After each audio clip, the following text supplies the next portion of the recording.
I've started streaming. I'll hit the go live button now. There we go. Hit the recording button. All right.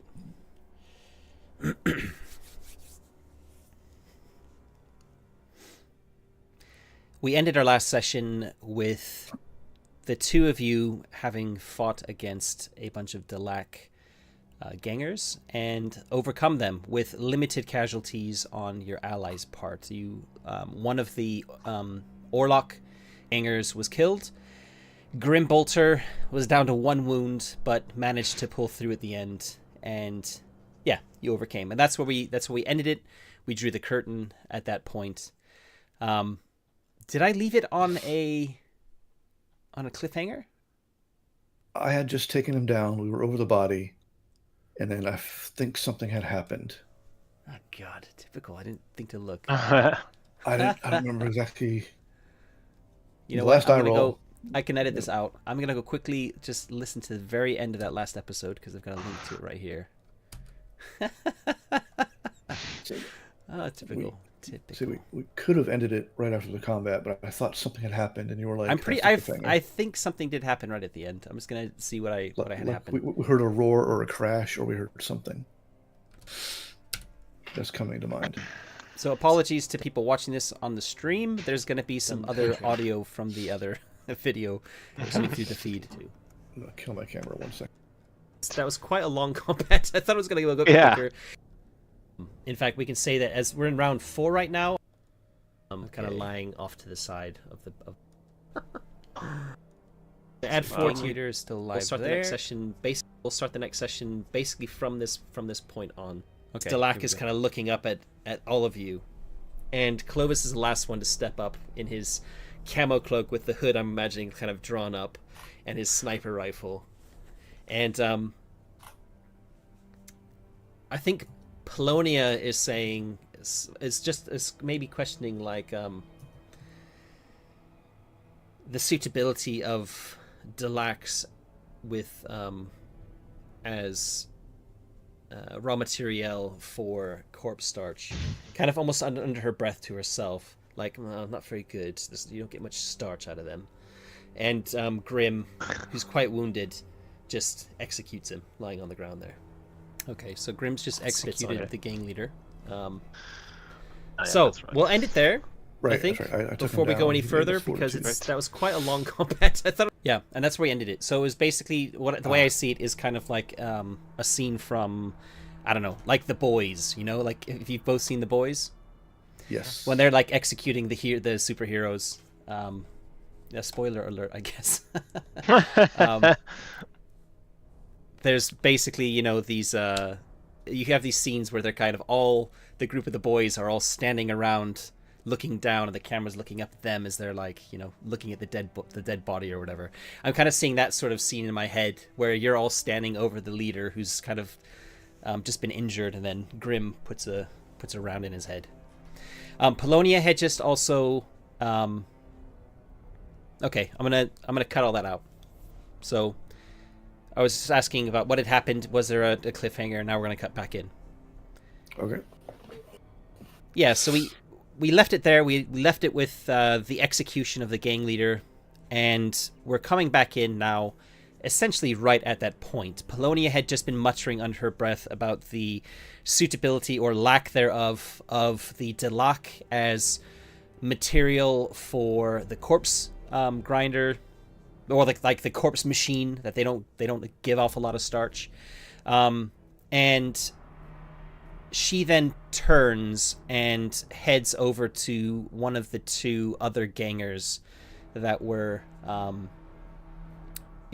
were kind of lying on the ground where you dispatched them, two of the Delac gangers, and everybody's kind of in this you know, in the aftermath of the battle ending, as the adrenaline is kind of draining from you. Everyone kind of just turns to watch what she's doing. Just this moment of kind of quiet and silence as you're just kind of almost, you know, coming down off of a big high. And as you watch, she pulls a kind of a gadget out of like her robes, and crouches down over one of the bodies, and she cuts a bit of flesh off of an exposed arm. And then she takes this bit of flesh and like starts scanning it. Looks like from the distance here. She starts doing something with this gadget she's taken out. Her back to everyone. Yeah, and that's where I'll stop talking. What do the two of you want to do now? I'm making a As sorbet you're comment standing there about. watching her. I'm making a sorbet comment about watching the sausage being made as I turn away from what she's doing. Because yes, we eat dead bodies. We just don't acknowledge it publicly. I'm gonna basically be scanning the area and probably comment to the effect of, if we're gonna have any discussions, we should probably relocate somewhere where there wasn't a recent bout of shooting to draw attention. One of the Orlocks nods and says, first we need to see to Grimm's wounds. If either of you have a is it a med pack? What's it called in this setting? That's a good question. I do. The answer is no for me, whatever it is. Either. It's Just quickly look it up. It's under... also not very skilled in the Medicum or whatever it's called. Medicae. Medicae, yeah. I knew neither of you taken points in that, but 1 second. Survival gear, nope. Churchman's kit. It's for surgery though, and what do you use for not other types of healing? A good question. It's under M.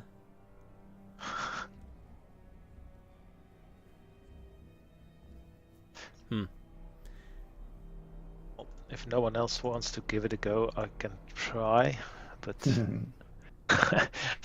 Let me just don't look up the have skill. any equipment to do it, and I think there might be. I just need to check quickly under the skill for it as well in the book, because it might say whether you need anything with it. Medicae, treating in the field. Most agents have basic training. Not everyone receives training to put these skills to practice. Advanced training in treating disease. Blah blah blah blah blah. Stabilizing. Used for first aid. The Trojan's kits for basically healing criticals and some other injuries. Right. So let me have a look here at injuries. There's a healing section. Okay, so healing. That's all to do with. Okay, that's to do with like broken bones, I guess. Medical treatment. Healing wounds. Wounds will heal naturally over... This is page 219. Wounds will heal naturally over time, but medical attention can accelerate the process. You can heal wounds in the following ways. Once per day after a good rest, you heal wounds equal to your toughness bonus. If you rest for an entire day, do not undertake any strenuous activity, you heal wounds equal to your toughness bonus times 2. An ally with at least 1 advance in the Medicae skill, so that you need to have 1 advance there. Can make a routine, which is a plus 20 Medicae test to treat wounds. In combat, it's you don't get a plus 20. If successful, you heal wounds equal to the success level plus your ally's intelligence bonus. All right, can either of you use that? Can I retcon the? We saw the experience. I do have 1 advance in Medicae, so I could do it. Okay. And I was gonna wonder if I could roll in the previous experience XP, because this is something I didn't think about. Yeah, we did talk about. I mean, we're into session 4 now. Do either of you have unspent XP from the beginning, from character creation? I still do, I believe. Where's my notes file? I have 260. So oh, duh! It's in my character sheet. Yeah, I still have 160. I think, from my perspective, you had a couple of sessions to kind of find stuff. We're a bit far now to kind of add stuff in, because we're getting to the point where it's almost like an experience, like a downtime sort of thing. But if you still have some from left over, then I'm happy for you to. This will be like the last freebie. Sure. And then any XP you're sitting on, you have to wait for downtime to be able to use that to take a whatever you want, a skill advance or a talent or whatever. Makes total sense. Okay. Because that freebie those were meant to be as you're getting a feel for your characters to kind of do it like that. And you've got enough of a feel for your characters now. I think we put a plug in it. So yeah, if you wanna buy like another skill advance now, if you had some left over, then feel free. But otherwise, yeah, Martin. It looks like there's no sort of the only thing close to a meta kit that I can see in the core rulebook is that Churgeon's kit, and that's specifically for criticals. And it says in the rules that you can just attempt to heal wounds with a straight up Medicaid test with a +20. So you can go ahead and do that. So we'll say that they take Grim. He's he's not technically got an injury, but he's wounded. It's kind of weird semantics there, but he's taken it. He's bleeding a little bit. He's he's not in a great way, but he's not quite at a point where he's needs a huge recovery time. So you sit him down and you basically are going to give him some treatment. Oh, wow. Yeah. And what's your intelligence bonus? It's SL plus your intelligence bonus. I already put in the +20. No, but it doesn't matter. This is for your roll, right? My intelligence bonus is 3. Right. So you heal 3. You heal 3 of his wounds. Yeah. Okay. So that's going to take a bit of time while you're doing that. We'll say, I don't know, like a quarter of an hour or something to just kind of see to where is it hurting? Let me have a quick look, do all that kind of stuff. 15 to 20 minutes, something like that. In the meantime, what is Solomon going to be doing? I'm probably just. Grimbolter seems to be the leader of their side, I'm assuming. Not necessarily. Impression. Not necessarily. Okay. He's kind of, because he's your contact, I haven't given the others a name, just to kind of keep it focused, but there doesn't seem to be any kind of like... all right. Yeah. Okay, I'm basically going to be like, I'm going to go to where Paloma is like kind of doing her thing. I'll be like, I got this street. You guys divvy up the other approaches. And I'm basically sentry duty. Okay. While I'm walking to Paloma, I'll be like, probably isn't your forte, but maybe tact with the bodies of the companions of the living. There's only one body, right? And okay. As you say this, you can see her kind of, as you go to tell her this, you can see that she's straightening, she's looking around, and her eyes have just locked on the Orlok corpse. She's obviously, when I say eyes, you can see she's wearing a mask, as right. I said last session, but her eyes are clearly visible, and you see that she's kind of zeroed in on this corpse. So I guess you just say that then? Yeah. A bit of tact? Maybe call in your report location to your team, and they can come by after we've left. She turns a cold gaze onto you and says, I have a duty to perform. Understood. And it will just be delayed maybe 10 minutes. Why don't you give me a let's see, it's not rapport, I don't think, is it? I always forget these two skills. There's rapport and there's what's the other one? There's intuition. There's presence. It might be presence. I think presence is mostly command type stuff, I think. Yeah, but which one has like the charm what you call it, specialization? I think it might be presence. No, it's rapport. It's rapport. Okay. Getting other people to do something that they otherwise might not. So definitely rapport here. Okay. Go ahead and then give me a rapport roll. This would be rapport. Charm. Probably, which you don't have. So. No, I don't. And it's a. Oh, sorry. It's opposed by discipline composure. So you might succeed because we're going to compare success levels here. And sorry, our spent fate comes back, right? It does, yeah. Not the burnt, but the fate. The spent comes back, yes. Right, I believe I did a spend last time, I believe. Do you want to... Me too. Yes, I'm actually You would have made a note of that on your character sheet, I believe, right? Yeah. Yeah. So whatever's on your character sheet, just... Yeah. So, fate reroll test. Oh, come on, really? Okay. What's wrong? 70 to 71 was a reroll.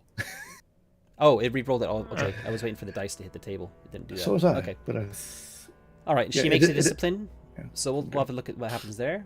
You're not gonna re-roll that again and use another fate point? God, I think I will actually. It's just fate, right? It is. Yeah, but I mean, how much have you got altogether? Oh, I already re-rolled it. Won't let me re-roll again. I got don't the think error. you're allowed to. I think you're What's only that? allowed to I Reroll think you're once, only allowed yeah. to re-roll once with fate. The rules. Okay. Fate, spending fate. You may spend fate to turn. When you spend, choose one of the following effects. I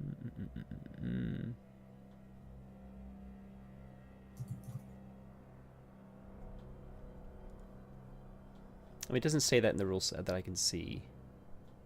Well, the Foundry is definitely enforcing it.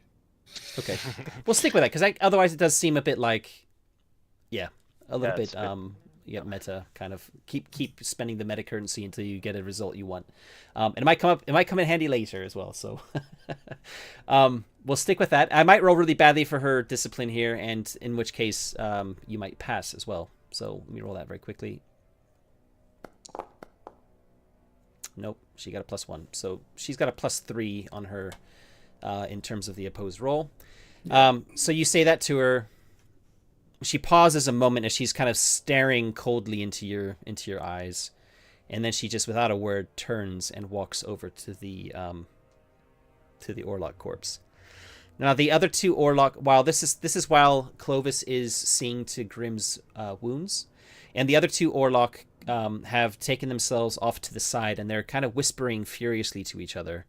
You can see them kind of gesturing kind of off to your west, which is where the big explosion had come from, somewhere off in that direction. But you can't, neither of you are, like, their voices are very low and hushed, and you can't really make out what they're saying. Not until now. If you want to, you can make an awareness roll. Solomon, I'm going to say, Clovis, you're not really paying attention. You're focused on Grimm's wound still. Yep. But Solomon can make an awareness hearing test if you want to see what they're saying. God. Get all those bad rolls out of the way at the beginning here, okay? Yeah. You can see that they're whispering. You kind of, without like taking a step towards them, because they're kind of glancing.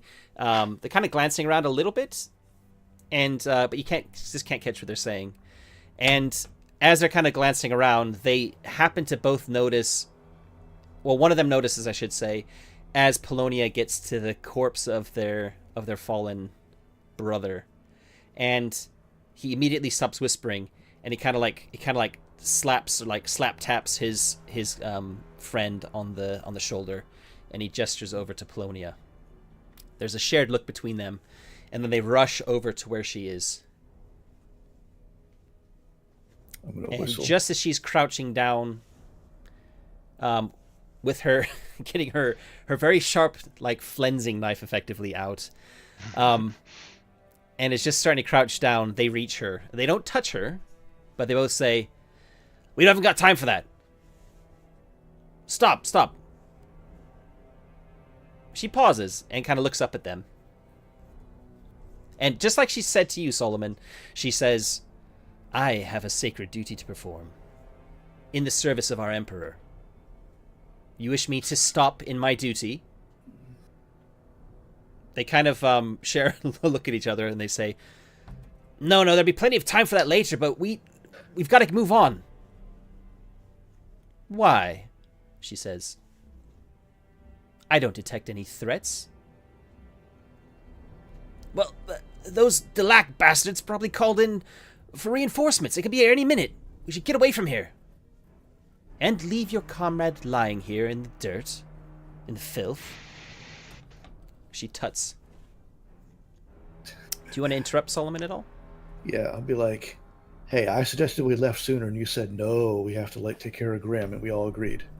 So you can't be complaining now."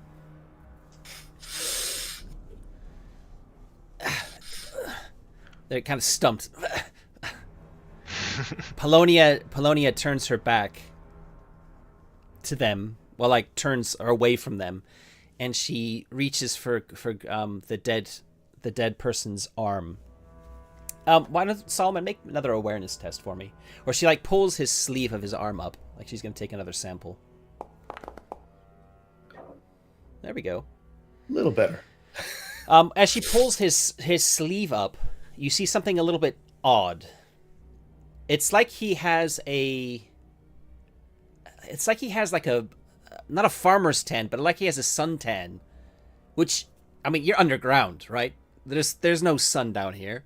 But basically where his sleeve is, where his hands are, it's kind of like a normal Caucasian sort of color. And where the sleeve is pulled down, like a few inches below where the sleeve might normally be, the skin is decidedly paler. Almost like a lack of color. Kind of a, I don't know, like a sort of bluish hue, maybe. Something like that. Like devoid of color. Like you normally would have, like, I mean, I'm Caucasian.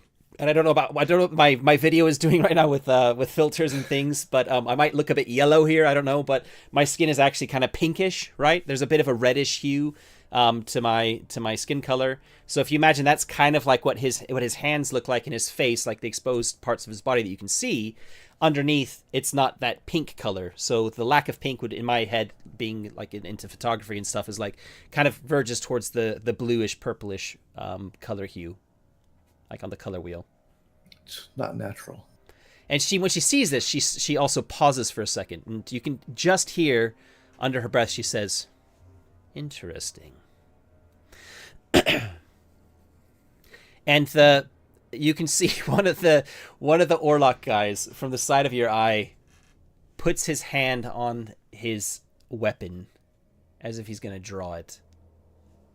Clovis, at this point, you have just finished patching up Grimm's wounds. And you're kind of just at that moment. And that's when two things happen at the same time. The first is you hear a massive explosion from off to the north. And, I mean, you're not 100% sure how far away it is, but it's loud and big. And you can see, like, it kind of is lit up from the north, like this huge, there must be a huge fireball there. You haven't quite got visibility with all the kind of stacked containers and things that are around you. But it must be a big explosion if, with the kind of the light that you can see. And the sound is incredible as well. And there's also the sound of debris, kind of like things falling probably from after the explosion. That's the first thing that happens. All of you pause when that happens. And right at that moment, almost as if that explosion was a signal, from off to your east, not very far to the east, like 10 meters away, maybe maximum, you have the wall of the enclave, right? The side, which is made up of these, as I said, it's like ancient compressed buildings, as well as like stone and detritus and shit and rubbish, all kind of making up the side of the enclave. And there are some tunnels that kind of go into there. And out of several tunnels rush some mutants. And when I say some mutants, I'm talking about maybe about a dozen or so. Clovis, what's your fear again? Remind me. Yep. This is not good. Let's get the hell out of here. Yeah, so I want both of you to make a discipline test, because this is very unexpected. Mutants are kind of feared by most people in the universe, like normal people. Obviously not Space Marines or something like that. And there's a lot of them. They outnumber you. So I want to have a discipline fear test from both of you. From Martin, because you have they're the thing you're afraid of. I'm going to say you make that at a minus 20.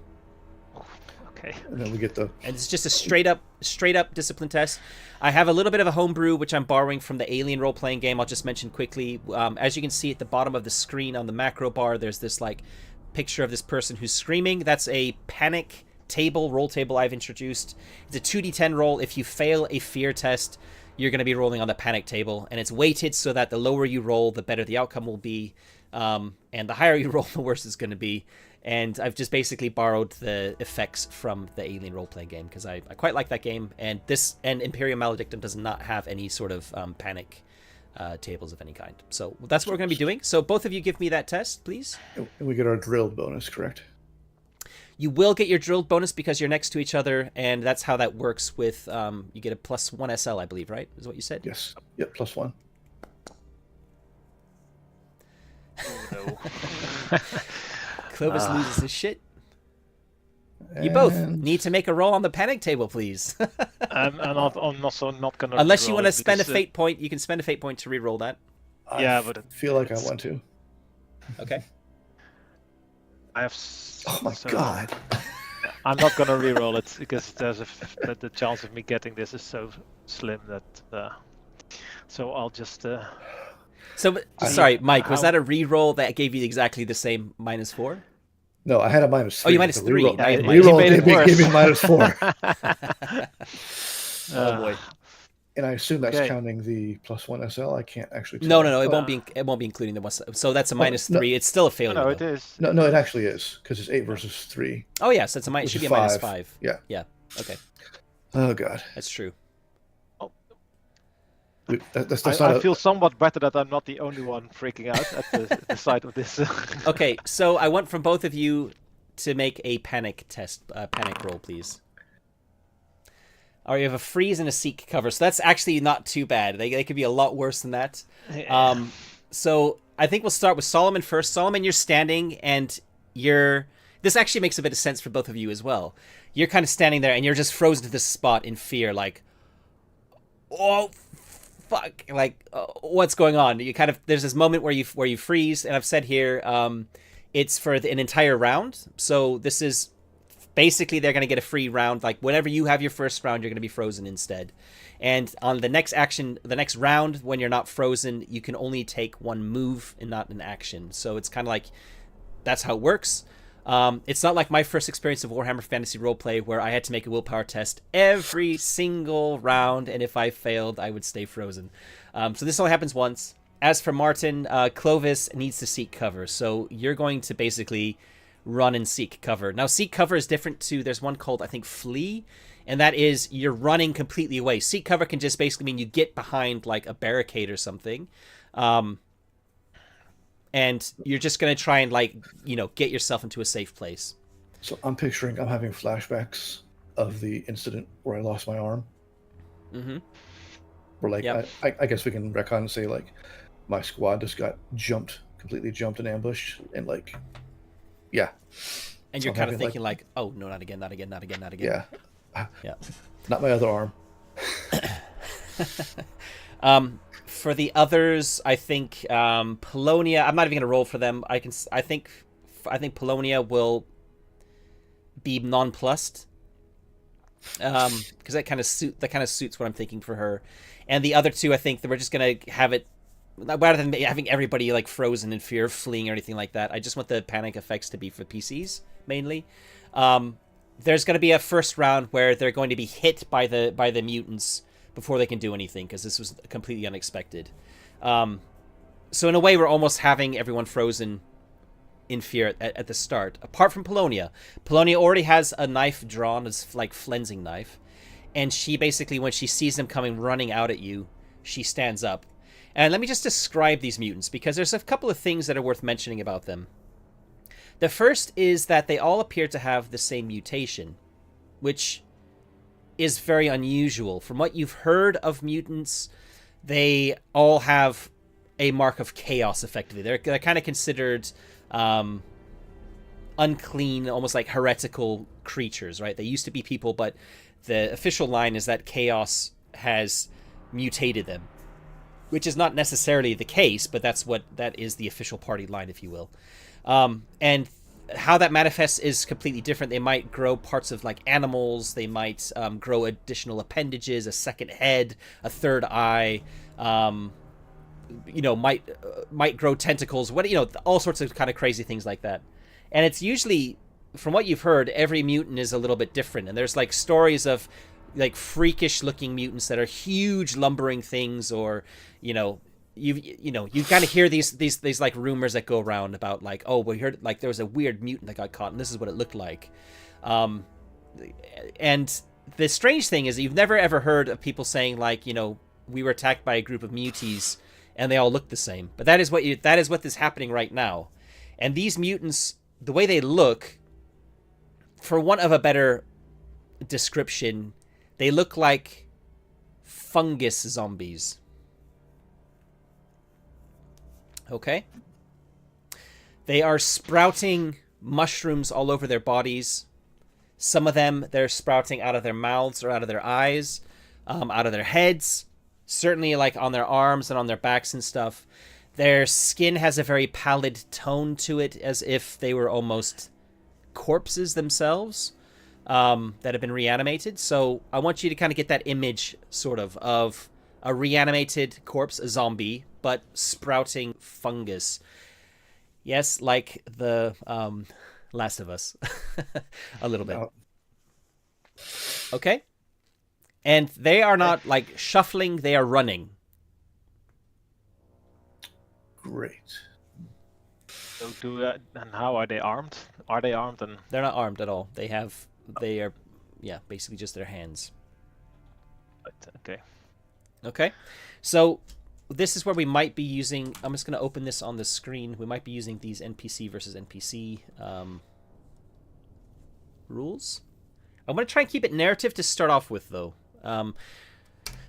So for those watching, I have created a... following our massive combat session last session, I have had to think about how I want to simplify NPC versus NPC combat when we have it. And the way we're going to be doing this is a single opposed dice roll, and that's going to basically tell me very quickly whether, how many wounds were inflicted on each person.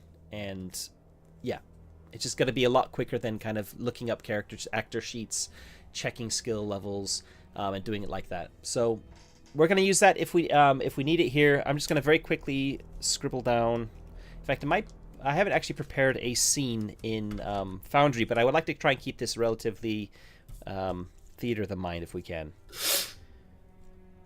So if you can picture it, imagine that you're kind of standing in the middle of a road. There are ruined buildings on either side. This is definitely terrain that has the cover trait, as we kind of mentioned in our discussion after the last session. So you can take cover without actually using a full action. And they are rushing. If you imagine, like, north is to the top, east is to the right, west is to the left, etc. They're coming at you from the right-hand side of the map, which I guess is this way when you're looking at it from the screen. And yeah, there's about a dozen of them, more or less. Remind me as well, you're both wearing filtration plugs, right? Yes. Okay. Mine are So very are the noticeable. gangers as well.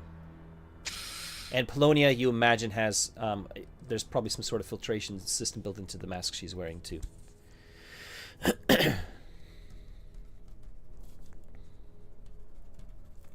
So we got Polonia, we got Grim, we got the Orlocks 1 and 2. And we've got the Muties. And just for the sake of writing this down on my index card, I've got space for 8 mutants. So that's what is there. 8 mutants. Okay. So they're going to attack first. So let's start. They're going to attack I guess all 4 of the NPCs first. They're going to kind of just jump on them. So what I would like to do is do these. Let's do these as opposed rolls. These are all troops apart from Polonia. Polonia is an elite. That means we're going to each roll a d6. So let's start with. Let's have Clovis rolls, or sorry, Martin, you roll for Grim. Grim is a troop, so he just gets the single d6 there. Let me just open the rules so people can read these again. And we're going to be rolling this physical dice here. So I'm rolling for the zombie, and I'm rolling a d10 for the wounds system too. And what did you roll? I rolled a 2. Okay. Highest result wins. I rolled a 6, so that's 4. That's the difference, is a 4, and I rolled a 9 on the on the wounds die. So basically that is enough to kill Grim. So Grim is dead. The zombie kind of just pounces on him, and he's kind of just recovering, is kind of looking up. Maybe he's just getting to his feet, and the thing falls on him, and let's say it just like rips his throat out with its teeth. That was quick. All right. Now we're gonna roll. Let's have you, Mike, roll for one of the other Orlok guys. You're also rolling a d6 against my d6. Not looking good for the Orlocks today. What'd you roll? 1. A 1. I rolled a 3, so that's a difference of 2. A 4 on the wounds dice, so that's 6 wounds inflicted. I need to actually check very quickly how many they had to start off with. I think they've got more than that. I don't need to check for Grim because I knew he had 1 to start and he just got healed by 3, so he had 4 only. And that was a huge amount he got hit with. So if I look at the gangs and I look at the Orlok gangers, they have 13 wounds. Okay. So he got hit for 6, which is quite a lot. Okay. And the fungal mutants also have 13, so that's easy to keep track of. Polonia has 19. Okay. So we'll go back again to Mike. If you can roll for the second... hold on. Martin, you just rolled, didn't you? No, you rolled for Grim. Martin, you roll for Grim. Why don't you, Martin, roll for the second Orlok? 6. Yeah, d6, yep. 6. Okay, I rolled a 1, so this is good. It goes in his favor. That's 5. Plus 8 on the wounds die, so he does 13 damage to the mutie. And what I have said here is that armor is taken into account, but otherwise there's nothing else. So they do have some armor. They have, I think, 2 armor. Let me just quickly open that again. They have 2 armor. So 13 minus 2 is 11. So this... Basically, I guess we could just say it like he snaps an arm or something, manages to kind of pivot as it grabs him and just kind of snaps an arm. They hasn't managed to get his weapon out. This is all happening melee. And then we're going to go with Polonia as the next one. Mike, if you roll for Polonia, she gets to roll a d8. D8 because she's... 8. Oh, nice. And a 4 here. So that's a difference of 4.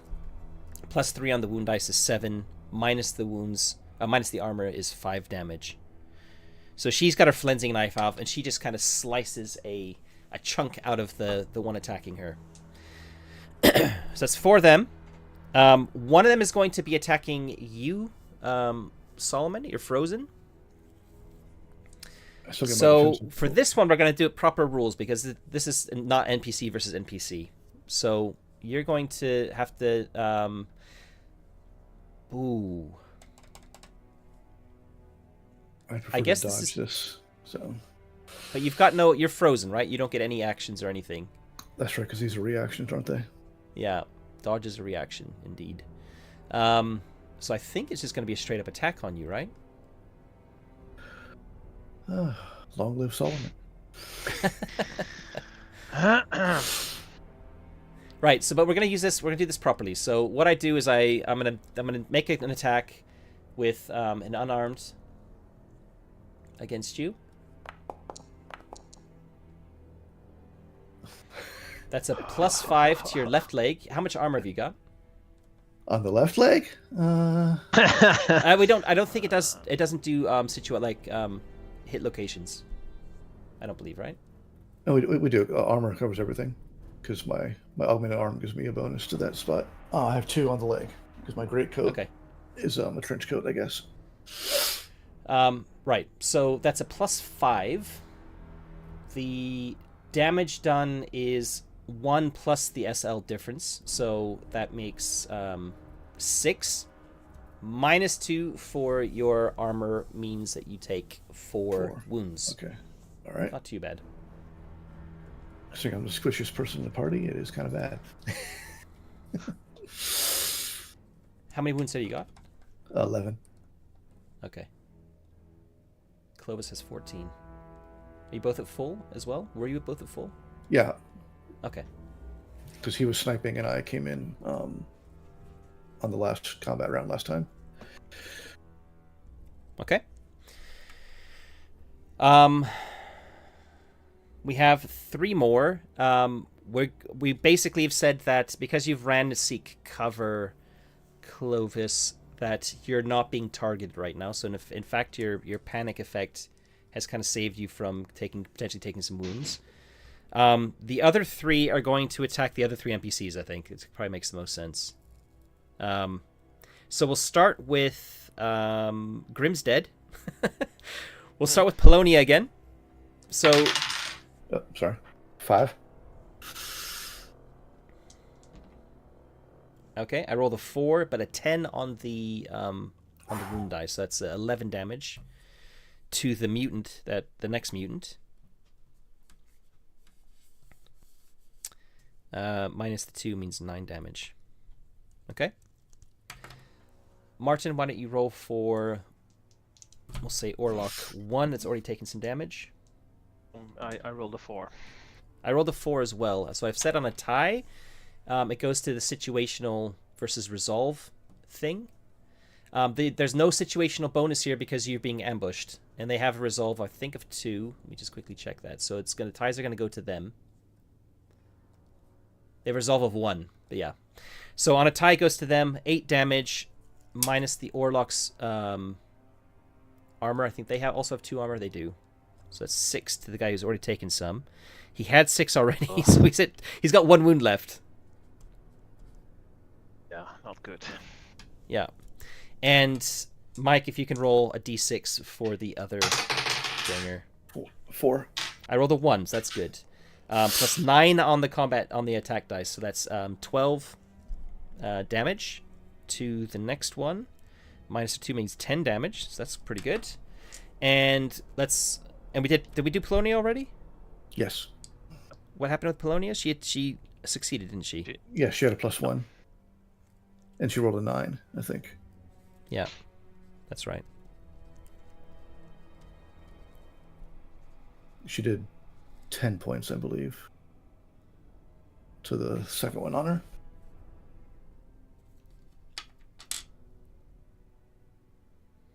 Yeah. I'm just making note of who's attacking who very quickly, so give me a sec.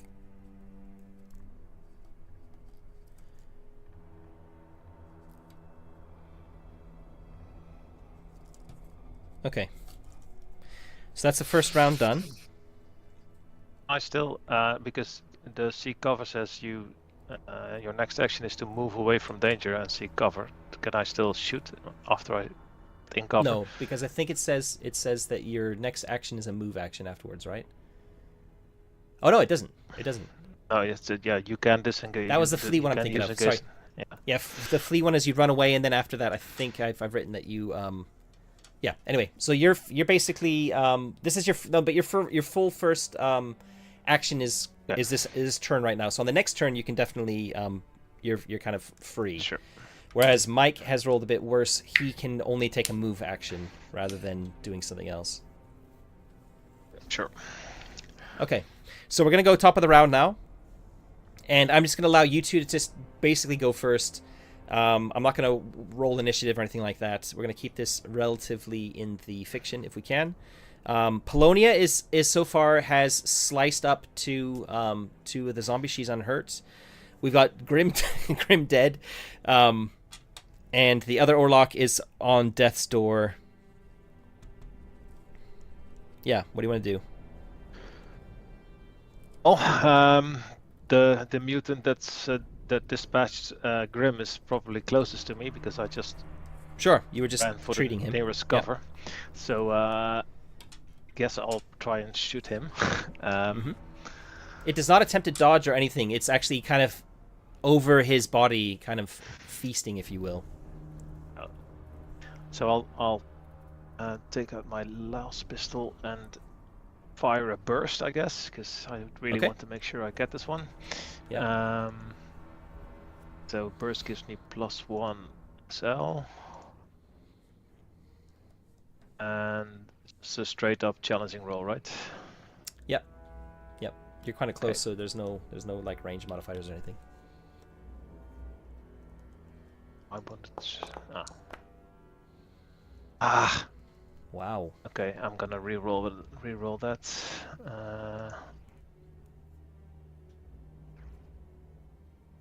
Wait, re-roll test. Slightly better. How much damage are you doing then? I guess what's the base damage of a last pistol, like 5 or something? I guess It'll be on your equipment tab or your combat tab actually. Yeah. Your damage is 5. 5, so plus 6. SL. So it's only 6. So you only do minus. They get 2. They have 2 armor effectively, so that's 4 damage. So I just given my position away.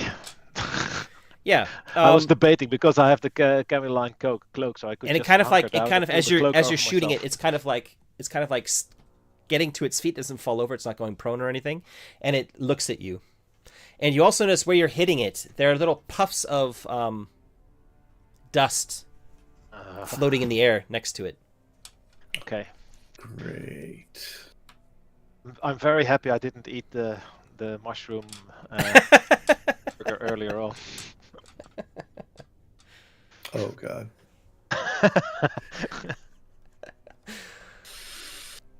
Yep. I didn't say anything. So I like the direction your brain is going. So Mike, over to you. What does Solomon want to do? You're you're unarmed, but you now have just one move. You don't have an action you can use. Action would be disengage is an action. I do get my free action though, right? So I can at least. You do get a free action. Okay, I'm basically drawing my cutlass and my revolver. Mm-hmm. I'm going akimbo, and then see how that works because I lead from the rear usually. And you can't attack with it though, right? No, I can't attack, but That's your free action is to draw it. That's fine. You're drawing your knife.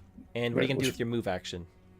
I can't really because I can't disengage. Well, you can move away from the zombie, but then you're not using the disengage action, so they'll be able to get a free like melee attack against you. So it's up to you whether you want to do that. I'm basically it's only 1-on-1 right now, right for me. Yeah. So I'm just basically getting my wits about me and realizing shotgun ain't gonna be useful right now. Yeah. Actually, I mean, it could be. No, retcon. Shotgun's out. I don't mind that at all. It makes maybe a bit more sense. Yeah. Especially because you just panicked. Like, I think a shotgun is more effective right now. Like, get these things off of you. But the key thing I'm worried about now is I can actually contest when this guy strikes me. Yeah. So with my because melee is always contested, right? I believe. I think so. Because it says range specifically. You can use a range reaction uses the dodge. Yeah. I'd have to check. I mean, if one of you can check, feel free. But melee is usually bad because somebody always loses every round. I mean, we're kind of getting into grappling territory. I mean, it's an unarmed attack. It's not really a grapple. They're not kind of trying to grab you and like restrain you, which is what I think a grapple is. They're just kind of like just tearing at you, more or less. Oh, if I'm not wielding a melee weapon or a shield, it's a disadvantage. Oh, or I can dodge. Okay. All right, we're good. Yeah. Okay. So that's the two of you. We're going to start with, I guess all of our normal NPCs get an action here too. So we'll start with the top of my list here with Polonia. She's going to attack. And Mike, you've been rolling for Polonia so far, right? Yep. 8 again. 8. Okay. I got a 2. So she does, that's a +6, 3 on the wound dice, so that's 9. And there's 2 of them attacking her, so we'll go with. I'll probably go for the one. I say we should go for the one that was more damaged. No, I'm gonna try and keep it straight up here. That's 12 damage though to the other one, so it's nearly dead. She kind of takes a massive chunk out of it with her flensing knife. Then we'll go with the Orlok. Martin, if you can roll a d6, and Mike, why don't you roll a d6 for the other Orlok as well? 6. 3. Sorry, Martin, what did you roll? Roll the 6 again. I did as well, unfortunately, which means the tie goes to them. And this is the wounded guy. So he's basically dead, because that's 4 on the die, minus the 2 means he takes 2 damage. So this other Orlok guy is now dead. There were 2 of them on him, 2 like attacking him. So one of them, whichever one he's attacking, like as he's like really wounded, like get off me, and kind of like just I don't know, kills him somehow. And Mike, what did you roll? 3. Okay, I rolled a 5. So that's 7 damage minus 2, so he takes 5 damage. The second Orlok. Now we're gonna go with the mutants. We'll start with the one that got attacked by you, Clovis, which is the one that was on Grim before. It comes like running at you, leaps over the barrier because you're not that far away. But you get a. Let's have a think here. You took a shot at it. That's an action. Okay. So the like Overwatch, I guess, doesn't really come into play here, something like that, because that's another action. It's melee, so it is contested though. Yeah, I think so. I can use the pistol in. Yeah, so opposed melee test. Yep. Yeah. So let's go ahead and do that. So I'll roll melee, you roll melee, and it's their unarmed attack. Hold on. Yeah, you apply any specialization for the weapon they're wielding, and they have the brawling, but I don't think they necessarily get anything extra for that. Nice. Okay. Good. So it takes. You don't get anything. I think you get a 1+ SL, right? That's like unarmed, effectively. So that's a 3 difference. You're gonna do 4 minus the 2. Could use. What's that? Can't I use the pistol in? I'm not sure. Let me check. Like to shoot it? No. Yeah, you either dodge or you fight back with a. You're basically the way I see it melee. is you're kind of like you're pistol whipping, or you're kind of like using your hands like that. But it's not. Okay. It's not a ranged attack. So you don't get the like SL bonus for the weapon you're using. Yeah. I didn't do that, but there's something called immediate range in. Yeah, but that's if you're for it. that's if you're shooting with a ranged skill, right? When you make a melee attack, you are attacking enemies within immediate range. Most melee attacks use handheld weapons such as hammers, chainswords. Okay. I'm not sure why you would, because in the description for last pistol it says close range weapon. With this trait can be used in immediate range without incurring the disadvantage on the attack roll. So that's why. Yeah, but that just means you can use it at point blank range without being engaged with somebody. So if you imagine like on a battle map, right? Normally you'd have a disadvantage because you're so close. An immediate range doesn't necessarily mean that it's a melee attack. It just means that you're within immediate range. So on your next turn, you can shoot him at immediate range. Right. Okay. Yeah. Okay. And there's no penalty because that's the range you're at. Yeah. But when he's doing the melee attack against you, you're fending him off, so to speak. Yeah. Okay, so that's 2 damage altogether that you've done to him because we take the 2 armor into account there. The second one, kind of that had killed the first Orlok, we can say, hasn't been damaged. It lurches to its feet and it goes to Polonia, who's the closest one to it, we'll say, who's also undamaged, and attacks her. So, yeah, it's a D8, right? A 6. Okay, I got a 5. So that's a 1 to her plus 8 means 9 minus the 2. She does 7 damage to it. The next one is attacking Orlok number 2. Marta, why don't you roll for that? It's a D6. 3. I got a 4, so he's taking some more damage. 4 minus the 2 means only 2 damage, so he's okay-ish. The next one's attacking Polonia again. Let's get another roll from Polonia. Hey, God, she's rolling all right today. Yeah, so Polonia kills this one. It's almost like she can walk around by herself because she sticks the flensing knife into its eye, let's say, and kills it. All right, the next one is attacking Solomon, the one that was on you before. So this is another. I'm choosing to dodge instead of taking a shot with your shotgun. Well, no, it's melee, right? So I have to. It's an opposed. You get an opposed melee roll. Yeah, I mean you can choose to. Oh no, I am dodging. Yeah. I'm not opposing melee with these guys. with Yeah, my you skill. spend your turn trying to avoid harm. So you have advantage on the next melee or reflexes test you make to defend yourself. So that's your action. You get advantage to this melee roll right now. So making a melee test and you get advantage to it.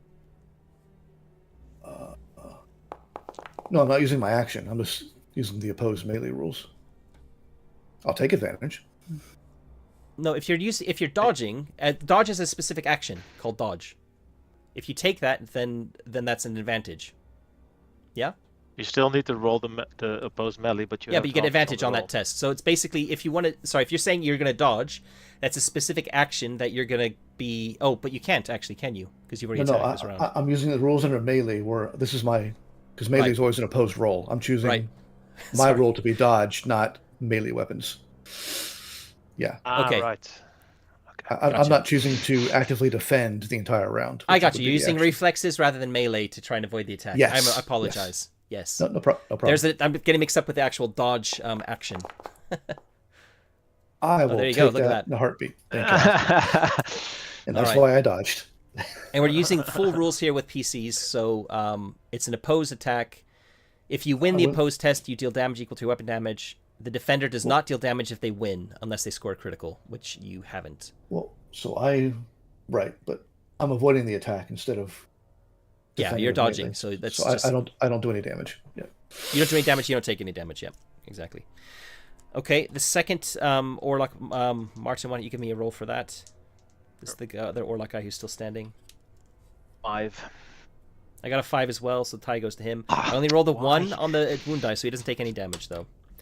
And Polonia, Mike, give me a roll for Polonia. Just 3 on. Oh, this is her attack now. This is another one attacking. There's 3 attacking her in total. 6. Okay, she kills this one as well. Polonia is like a one-woman zombie-killing machine with her flensing knife. And we'll say it worked quite well, like stabbing that one in the eye, and she does the other one, kind of the Walking Dead style, like grabs it by the skull and gives it a headshot. Right, top of the round. Both of you then. Let's start with Clovis, because you've now kind of both of you are kind of in the same position, if you will. You said you wanted to use your last pistol at immediate range, which you can use with a last pistol. So there's not going to be any kind of penalties for that. And it's not going to attempt to dodge or anything like that. It's going to keep trying to attack you on its turn if it survives. So go ahead and give me a straight up attack. Yep. Yep. All right. Take it. So that's 8 damage total. And remember to reduce your weapon ammunition too when you're using burst, yeah? So how much damage, sorry? 8? 8 total. Minus 2 means 6. Okay, it's still standing just. And at this close range, as you're like, you are very much aware that there's this puffing dust coming off of it as you're shooting it, kind of just swirling all around you. I'm sure hoping my filtration plugs will protect me here. Might be an idea not to open your mouth either. Yeah. All right, Mike. You gonna unload with your shotgun? It's gonna be bad. I'm debating backing up, so I'm not disadvantaged on this. Take a disengage action. No, because then I can't shoot. Like straight up backing up. Oh, you're gonna move back and take the risk of getting attacked. So, but I want to clarify how an opportunity attack actually works. Because if it's unopposed by me, it's a reaction. Yeah. Okay. Yes. And a reaction is something you do on someone else's turn. The most common form of reaction is attempting to dodge a range attack, but psychers, blah blah blah. Like I'm gonna back up. Read it, so it's under disengage. Actually, this is where I was reading this the other day. So on page 207, disengage. When you attack or are attacked by a creature with immediate range, you are engaged with the target. If you try to move away, your opponent can make an immediate attack against you as a reaction.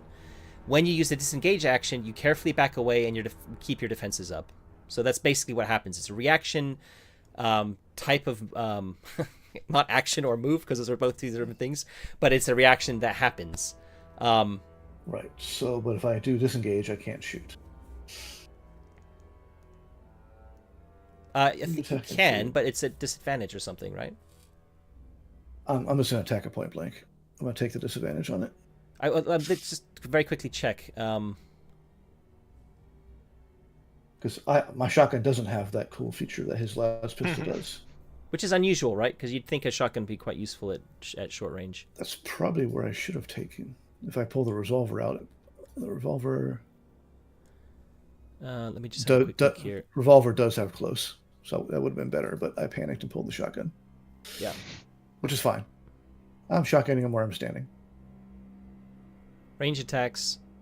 Oh, I should.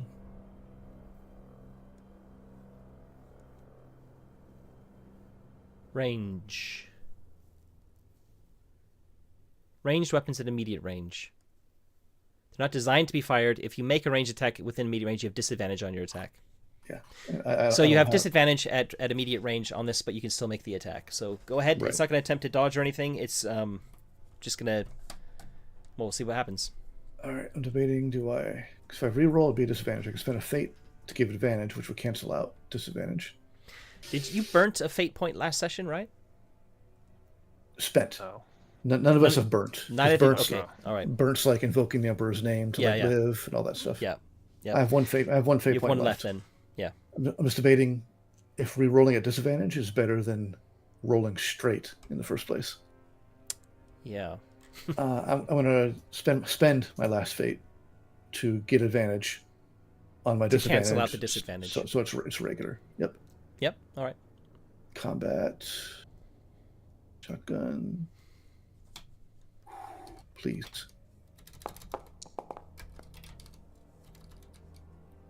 I will take that. Oh, nice. What's the damage you do? 6. So that's a 9 damage. It gets the armor, so it's taking 7 damage there. Okay.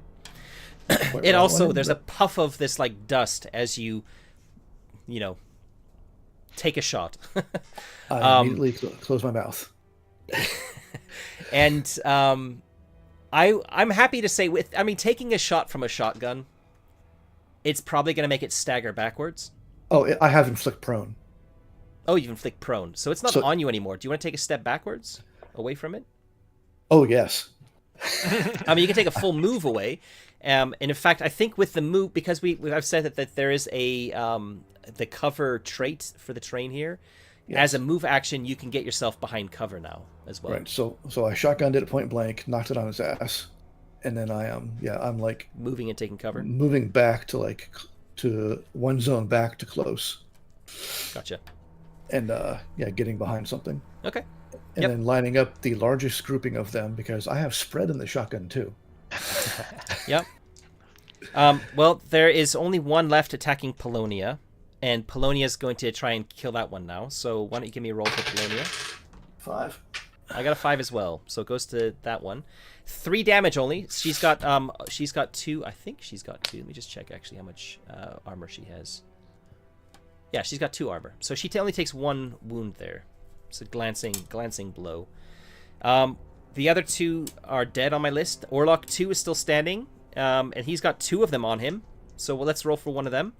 Why don't Martin, you roll for that one? D6. Is this the Orlok's turn or the mutant's turn? Orlok's turn. I'm doing the allies first. I rolled the 6. Okay, I rolled a 5, which is good. So that's a difference of 1. I rolled an 8 on the wound die. So this first one he's facing off with, he's going to kill it. So let's say like he just he's pulled a knife out from somewhere, we'll say, and he's managed to, he saw what Polonia did from the side of his, while things are moving around, and he's got his knife out, and he manages to also get this one in the eye. Okay, moving down the list then, we got the one that's on you, Clovis, on Clovis, Martin. So that's the first one on my list, so why don't you give me an opposed melee test, please? Sure.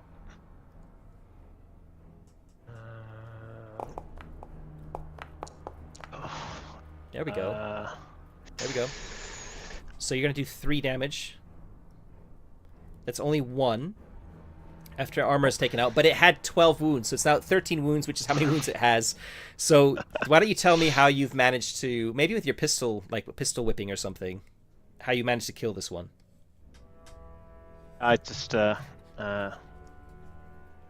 guess I'm just gonna smash it into his face with the pistol and break his jaw.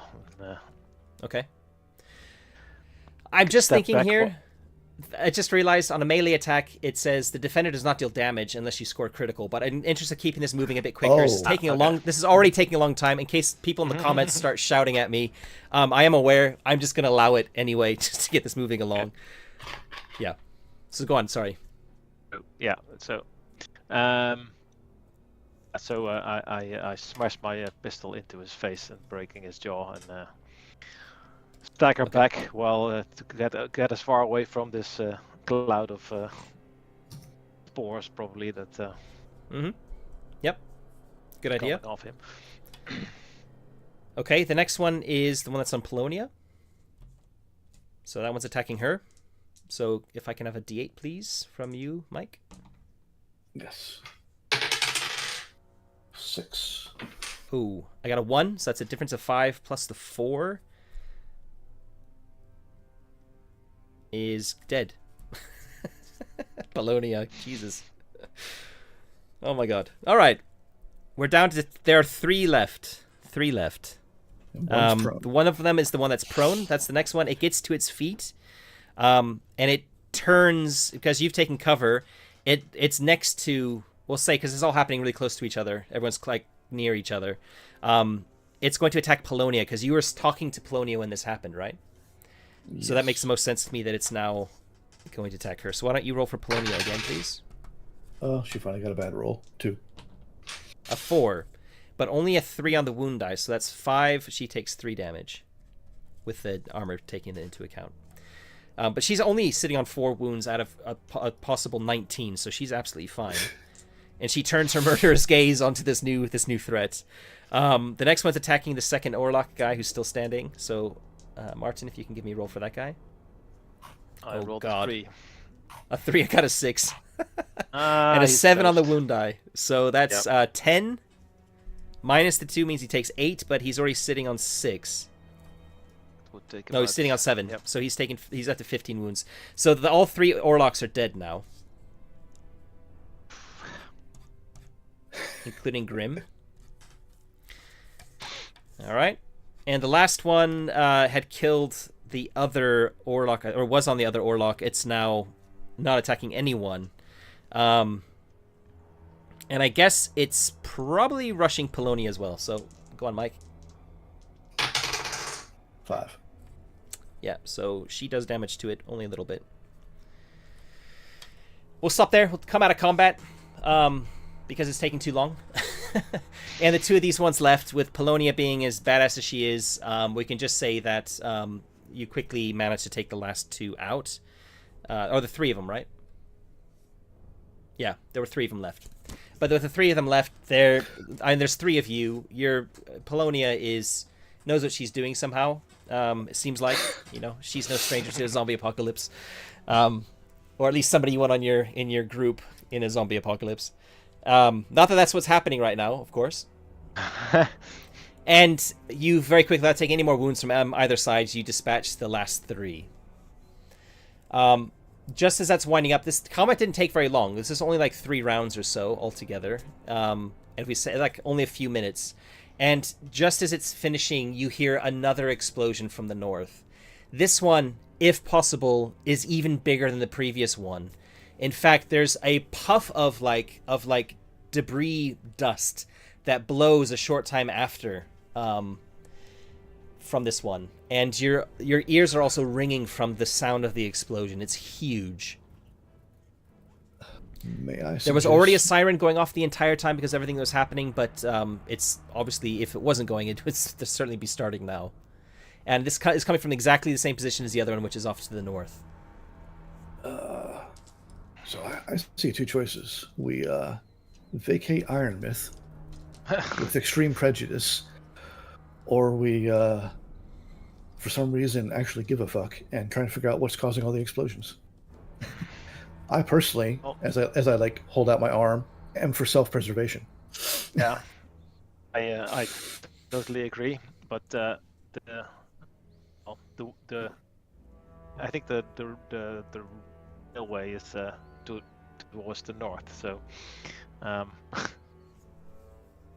I we mean, do leave, you don't have to. I feel- You don't have to check this out at all. You'll probably hear rumors about it later if you do want to leave. Right. I don't want you to feel like I'm railroading you towards anything. And I would suggest if we do leave, I look at Polonia, that might be a reason for your decline in product. Yeah. Yep. She's as soon as she realizes that everyone's kind of down, she's busy at work slicing samples off of one of the mutants, and she also takes a sample from the Orlok that she wanted to take a sample from before. And you notice as you're kind of talking to her, like, you know, you suspect what you just said. You suspect this might be the source of your declining numbers, something along those lines. She doesn't answer you. She goes around to each of the Orlok bodies now, the other three, and she's pulling their sleeves back to have a look. And altogether, two of them have this kind of discoloration. Grimbolter and one of the other ones don't. They have the same kind of, you know, ruddy, normal Caucasian skin color that both of you do. Obviously a bit pale and pasty because you're living underground, but not this kind of like bluish hue. So she takes a sample from basically from everyone, and she's tapping into her rune keys on her like little gadgets keyboard. She's got like a little BlackBerry. She's basically noting. You imagine she's noting down like which sample that she's scanned, like which body it's taken from. But this is taking a few minutes for her to do all this. And you know, she's ignored what Solomon has just said to her. Yeah. Clovis is also like looking nervously around if there's any more mutants or anyone. You don't hear any more. Any movement. I mean, for sure. Like, I think Clovis is absolutely keeping an eye, probably staying behind cover with his last pistol aimed at the tunnels, just in case any more come out. You know, bearing in mind that you're afraid of mutants. Yeah, let's crouch down behind something, pulling my chameleon cloak close to me. So if so you can't be seen. Yeah. Do you want the sniper rifle out on Overwatch instead? I think when I bolted, I probably put the rifle down when I started treating Grimbolter, and I left it there when I ran for cover. I would imagine that was the case. So I would say you probably just slung it onto your back. Maybe, yeah. I don't think you would have probably set it down. You're in a war zone right now. Yeah. So if there's no immediate threat presenting itself, then we maybe I think exiting Ironmouth via the railway is probably going to be tricky if the explosions are towards the north, because that's the way we have to go if we want to get out of here using the rail. I'm not sure if I'm not really that keen on moving it cross country. So there is like this on the map here. That straight line is a road that goes to Rustgate. There are vehicles here you could take. Okay. So you don't necessarily need to hoof it. And certainly Polonia is an agent of a guild, and the guilders are able to commandeer anything they want from the houses, the lesser houses, the gangs, basically. Not that they'll always agree, but it's certainly they have the authority to do that. And you're operating on behalf of a guild. You've got like this guild token that should open doors for you. So it's not what I'm saying. It's not without the outside of the realms of possibility that you can't commandeer a vehicle to get quickly out. I'm so. But the first explosion, like from the previous session, was it that towards the south of the enclave? It was more like in the center of the settlement. Okay. Yeah. So remember, our purpose coming here was to talk to your contact. Yeah, he's lying over there. So that's I got information I sort of wanted from the Factorium. Okay. Factorium, right? Factorum. Mm-hmm. Factorum. And she's getting samples from these not dead people for whatever reason. I feel like anything we wanted to do in Ironmouth has been exhausted. Because like the whole reason coming here was to meet your contact to get information on the gang war quieting. Yeah. It's kind of moot now. exactly. Also, there was definitely fighting between the Orlocks and the Deluxe going on as well. So I think we have our answers. I feel like let's we try and regroup. Get back to Restgate. Okay. Yeah. So you two are having a little conference with what you want to do, where you want to go. Polonia finishes and stands up and kind of comes over to you. And when you say you want to get back to Rustgate, she says, I would prefer to return to the Factorum here to analyze these samples. How defensible is the Factorum? It's not built to withstand an immediate assault. How many of your, I forgot the name of her big brawny people, do you have? I think they're called corpse grinders, I think. Yeah, the grinders. My grinders are not here. I had to leave very quickly to ensure that I would be able to accompany you as per my instructions. Right. I could commandeer any grinders that are at the Factorum here, with the blessing of the Overseer here in Ironmouth. And then she kind of... The one you installed... Oh, you actually can't see anything. She's got a mask on, so you can't see any expressions on her face. The one you installed an hour ago. Yes, I got it. Mm-hmm. Yes, she says. I think there's definitely fighting going on between the gangs. There's now mutants showing up. The situation is not that clear. Don't forget there's a rogue ogre wandering the streets too. Yeah. So was the least of our worries. Not if you run into him and he's angry. Was the Factorum near the road that came to us? You kind of left it. We'll just hand wave a bit. Like you left the Factorum to come to where you are right now, and that took a little bit of time. No. Probably... I mean, there's a road from Rustgate that comes to Ironmouth. Yeah. That we took to get here. And from you there, took the train. You took the train. We took the train. Yeah. The train on the maglev train. That's right. There's a maglev train that runs between Rustgate and Ironmouth, and that's how you came in. Oh, sorry. I thought we came on the road down here. Like you came into this rail yard, and that's where a mine was, and that's actually where you found Grim Bolter as well. I'm trying to figure out if getting like her. No, the mine was somewhere else. Split up. The mine was somewhere else. The mine was somewhere else. That's right. You came in, you took the train in, and then you went with her to go to the Factorum. Right. And Martin, so Clovis separated and went off to the mine. No. Right. Yeah. I think you said the Factorum was towards the west of the Enclave, so it was kind of south. Yeah, more like central western side, kind of, or maybe a little bit more southwestern. Okay. It should be close to the. It'd be closer to the entrance where you are now, road. For sure. Yeah. Okay. So if we went with her back to the Factorum, it's on our way out of Ironmouth. Yeah. Okay. For sure. So we can maybe assess the situation from there, and maybe they have some news on what's actually going on. But probably not. But so okay, that's what happens. We'll just kind of fast forward time a little bit. You make your way over. You're very cautious at this point because you don't want to get into another a firefight between anyone. And there you do hear small arms fire, both stub weapons, which is basically like what we would understand as like gunpowder weapons, and las fire happening all around the city at the moment. But it's after those two big explosions, it lessens somewhat, but it's still happening. There's still skirmishes happening all around. And you are able to make your way back without any further attacks to the Factorum. At the doors of the Factorum, you do see that there are two grinders kind of standing guard. They actually have managed to pull up some barricades from somewhere that they've put in front of the entrance. So there's they've kind of made a triangle with an opening at one end, so that the building is kind of at one end, and the barricades are kind of making this triangle that they're behind. So if you want to come in, you got to go through the middle of the top of this triangle, or the bottom of this triangle, if you will. And when they see Polonia, they're obviously not going to stop you. So that happens. They both are armed with they both have axes, but they have actually managed to find some sort of las carbines, I guess, from somewhere, and they actually have those as well. So their axes are kind of propped up against the barricades right next to them in case they need them.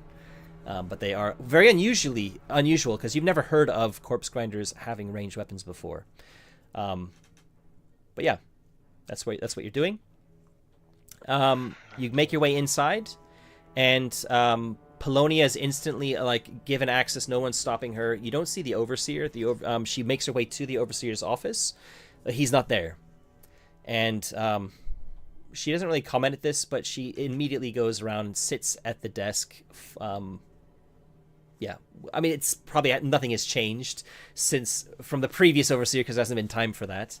But she basically sits down and plugs in or does whatever she does to connect her sampling machine to the machine spirit of the cogitator that's built into this desk, the computer, if you will. And she starts tapping away at the rune keys on the desk, while the monitor, whatever it's called in 40k lore, is showing her outputs. So she's going to be a few minutes doing that. Okay. I've briefed Clovis on what happened in the Factorum while he was gone. The circumstances leading to the change in leadership. Yep. Maybe we can find this new overseer and see if he has any information on the what's going on outside. Anyone that could tell us more about it. I wouldn't count on that. So, just a reminder: the previous overseer let slip that they weren't meeting quotas because I think equipment was missing. They weren't getting enough bodies. Yeah. But they weren't reporting it to the main one in Rustgate, which caused Polonia to basically execute them. Oh no, bodies were missing from the bodies. Yeah. Bodies were missing from the equipment, meat hooks. Bodies and equipment and employees. Oh, I didn't catch that. And now we have. Okay. So when we killed the muties, were they like living beings we killed, or were they like did they bleed like normal people? Did they? They didn't bleed. Nope. Okay. They released spores, effectively. Yeah. I feel like this may be a problem. With a las wound, that would tend to cauterize as it attacks, so you wouldn't expect blood from there necessarily. But certainly from your shotgun, when you shot that one, there was no blood. There was just a big puff of. And she was stabbing the crap out of things. Yeah, and they also fought till their last witch, so didn't show any emotion or self-preservation instinct. So. I personally don't want to be in this little town when someone decides it needs cleansing.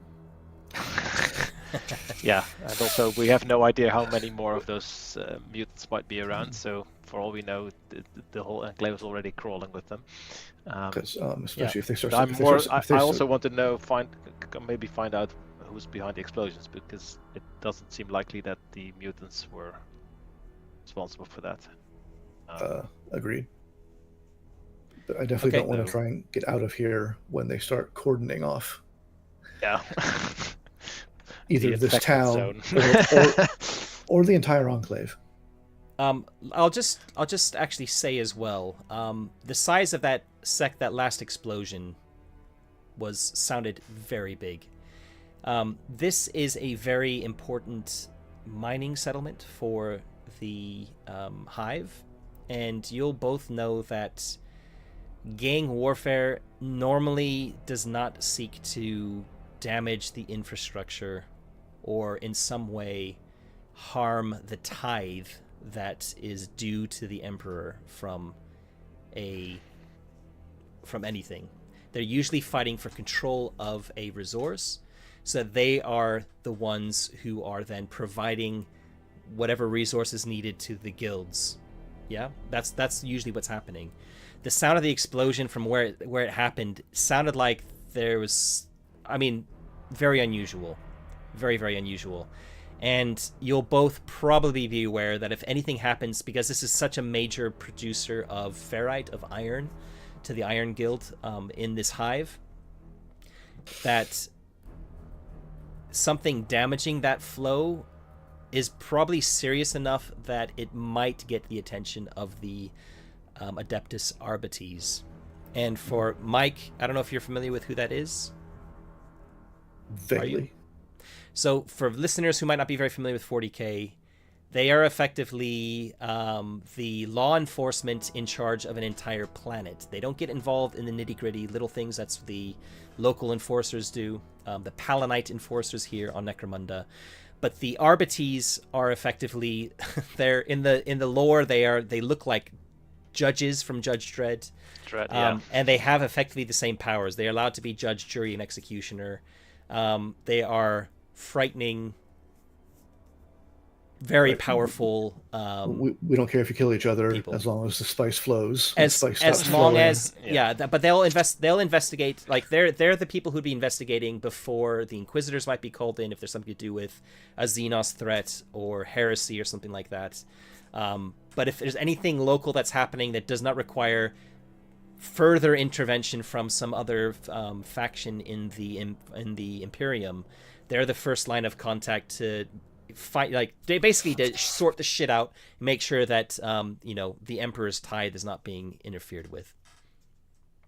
So they're probably going to be responding. There will probably be some sort of RBT's judge, for want of a better word, enforcer, coming to Iron Myth, maybe the entire Enclave, and poking his or her nose around.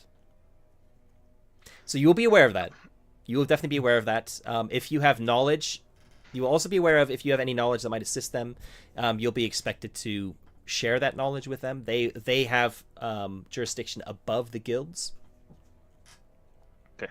But it's also probably not somebody that you would seek out to help. It'd probably be more like if you encounter them, then you would be expected to assist them. But most people would not seek out to, welcome them.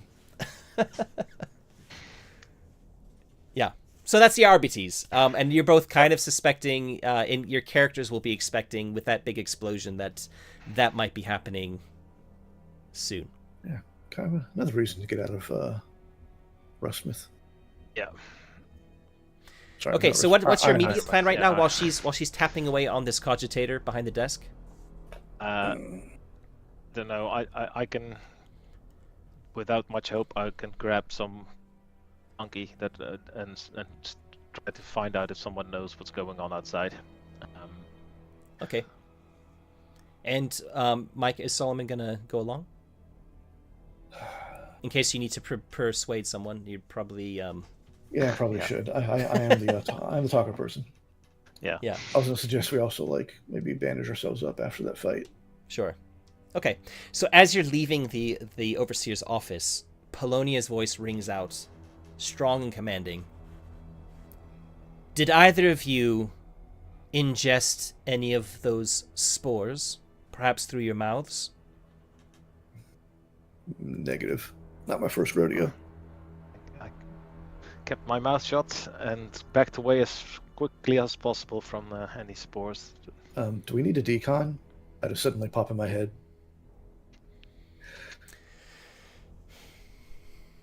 We don't have facilities for that here. That would be ideal, but it is what it is. If you are certain you've not ingested or inhaled any spores, then she shrugs. I won't have to dispatch you later, perhaps. You can't tell if that's a joke. You can't see any expression, a smile, or anything behind her mask. Hey, I have the one talent, Grim, whatever it's called. So, yeah. Yeah. I understand her humor perfectly. As you're leaving as well, just as you're turning again, it's almost like, Columbo. One more thing. And she says, I will be a few more minutes here. I trust you won't leave without me.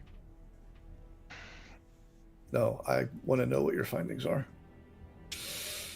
I will share everything I discover with you when I'm finished. Very well. I'll meet you at the entrance to the Factorum when I'm done. I appreciate that you will also be sharing your findings with me, whatever your digging around digs up.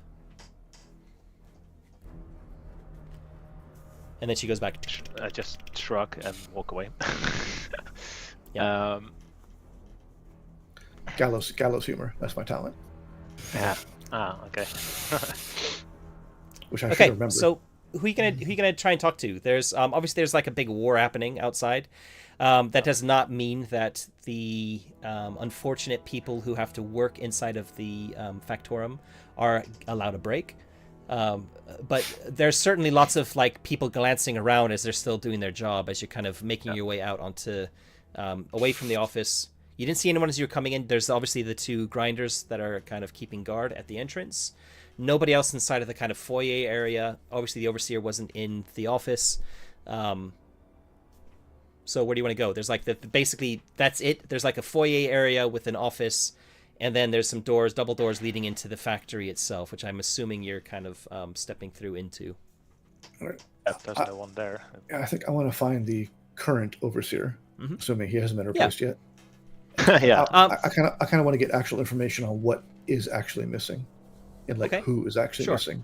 If there's anybody of note or just randos. Yep. So you'll know from before, like where the where you last saw him, the new overseer. It was in this kind of like storage room or storage warehouse, if you will, and you know the way to get there. So as you kind of go out, you have to go through the factory floor first. As you kind of enter the factory floor, you don't see him there.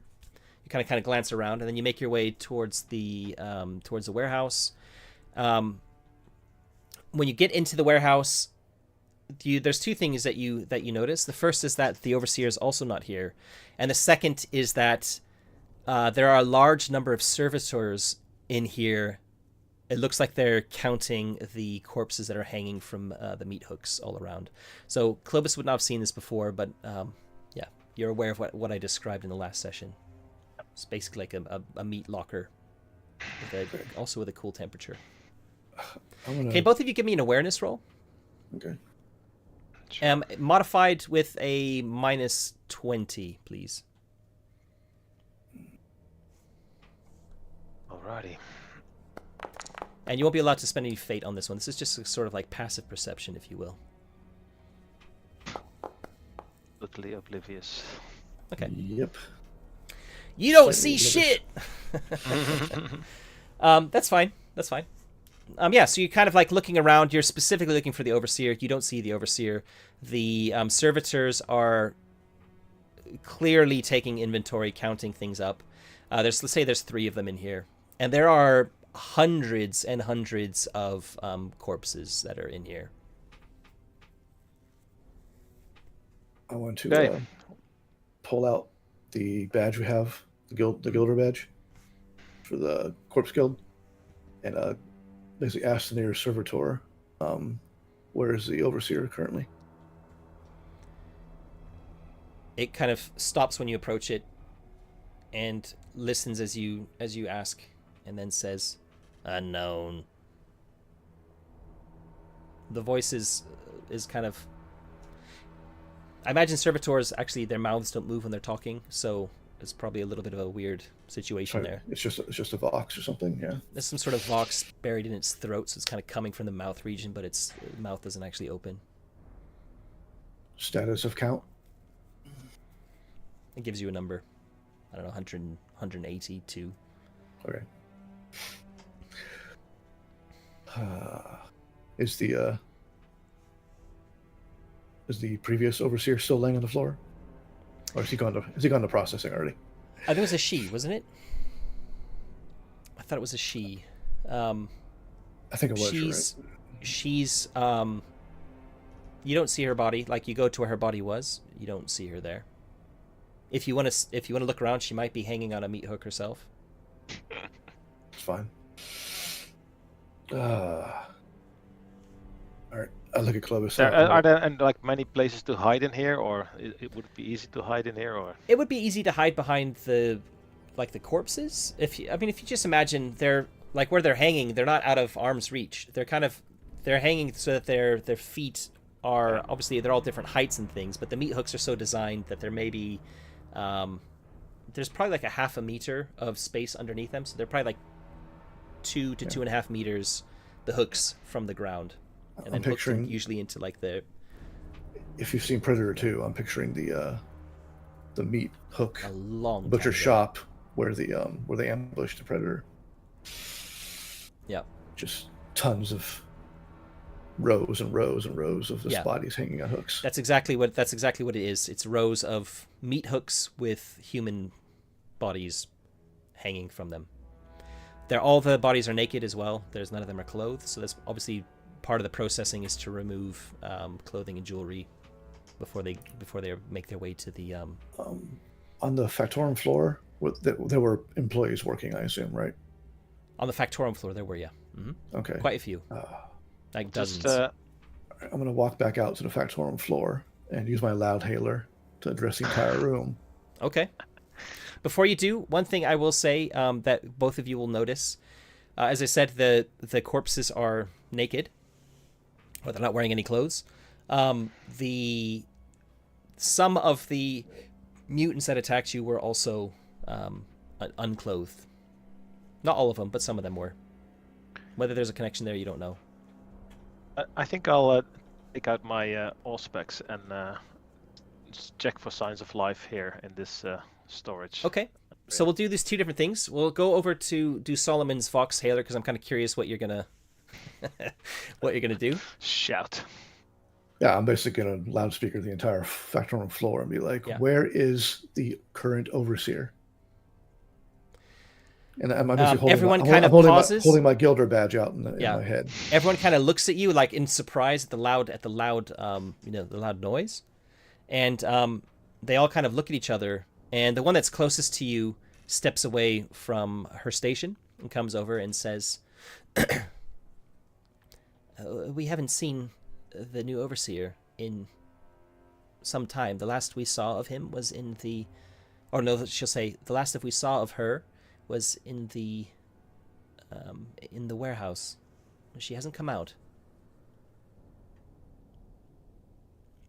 It's clear from the gender that she's using that she's not aware that there's been a transfer of leadership. Okay. I have notes on the character's name. That's fine. You say, "Oh, I meant this person. Did you see this person?" Yeah. Yeah, I meant, where is Gorda Ortal? Oh, Gorda. Well, he left the warehouse maybe half an hour ago. Went to the front. If that's all, I must get back. I cannot be away from my station for too long, or I'll be punished. Sure. Pass the word. Benecroft is no longer overseer. Ortal was promoted. Her eyes widen, and she nods. She doesn't want to talk to you clearly more than she has to. She nods, and then she rushes back to her station. I'm going to message on Clovis on our beats. Be like, it appears the new overseer has fled and another one is needed. Well, slippery bastard. And I'll head back to Clovis. Yeah, you'll head back to Colonium? I'll make my way back to the overseer's office. Okay. You don't actually go to the overseer's office. As you leave the Factorum, as you push the double doors open, you can see that Polonia's is finished and she's standing in the foyer. So back to Clovis, using your Auspex to scan for signs of life. Nothing. There's nothing alive down here. The servitors also don't register as life because they are effectively like droids, meat droids, if you will. Okay, you're scanning for signs of like whatever. However that works here, whether it's like a heartbeat it can detect or something else. You're not 100% sure whether it's accurate, the result you're getting back, but certainly you're kind of wandering maybe a little bit through it with the Auspex, and you're not getting any blips. While I do that, give me another awareness roll, also at a minus 20. While you're doing this. In fact, don't do a minus 20, just do a straight up roll because you're using your Auspex and you're kind of looking around. Yeah.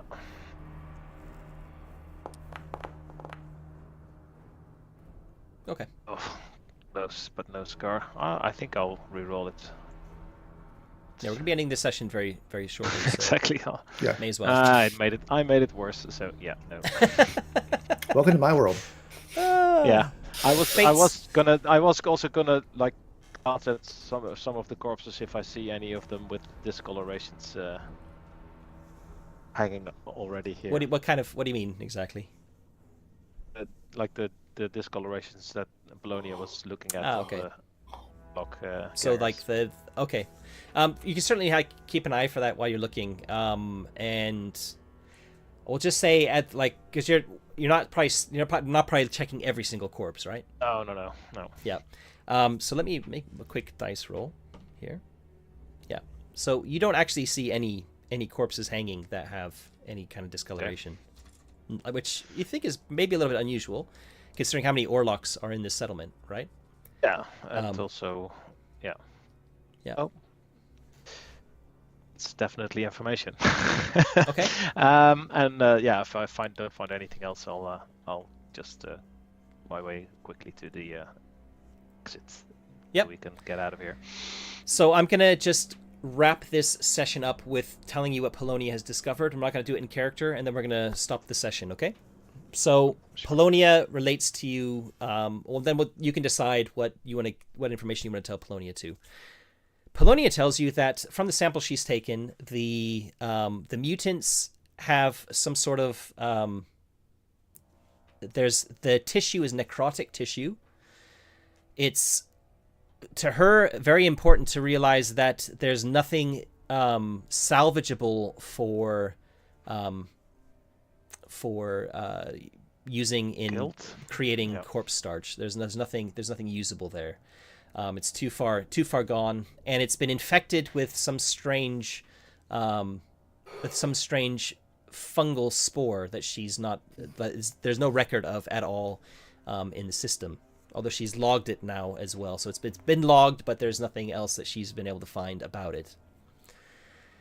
The Delac, nothing unusual there. They do have a smaller yield to a non-Delac in terms of how much corpse starch can be rendered from their corpses, but nothing that's already kind of a well-known fact, and nothing more about that seemed to have cropped up.